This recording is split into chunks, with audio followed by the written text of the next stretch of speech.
నేను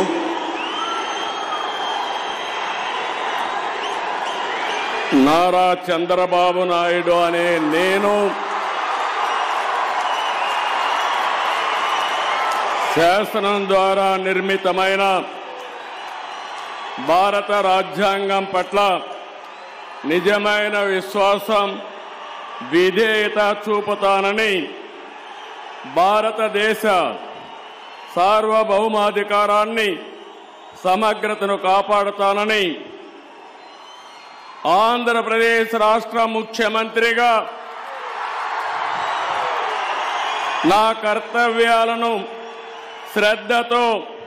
అంతఃకరణ శుద్ధితో నిర్వహిస్తానని, భయం గాని, పక్షపాతం గాని, రాగద్వేషాలు గాని లేకుండా రాజ్యాంగాన్ని, శాసనాలను అనుసరించి ప్రజలందరికీ న్యాయం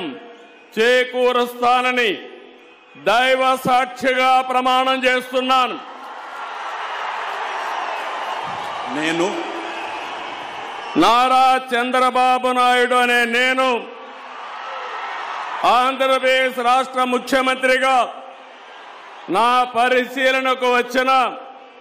లేదా నాకు తెలియవచ్చిన ఏ విషయాన్ని నా కర్తవ్యాలను సక్రమంగా నిర్వహించేందుకు అవసరమైన మేరకు తప్ప ప్రత్యక్షంగా గాని పరోక్షంగా గాని ఏ వ్యక్తికి లేదా వ్యక్తులకు తెలియపరచనని లేదా వెల్లడించనని దైవ సాక్షిగా ప్రమాణం చేస్తున్నాను.